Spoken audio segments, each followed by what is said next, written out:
In this video, you'll learn how to combine TikTok videos into one. Now, the first thing we're going to do is simply click on the plus button at the bottom middle of the screen to post a video.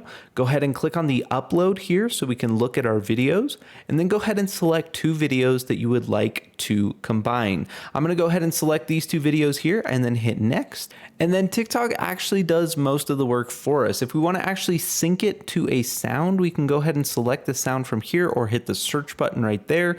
But we can go ahead and also just hit default here and adjust any of the video clips that we need to adjust. So if we want to adjust the entire video clip, we can do that from right here or right here, the in and the out, or we can go ahead and go into individual clips by just simply tapping on them and select how much of the clip we actually want to be in it.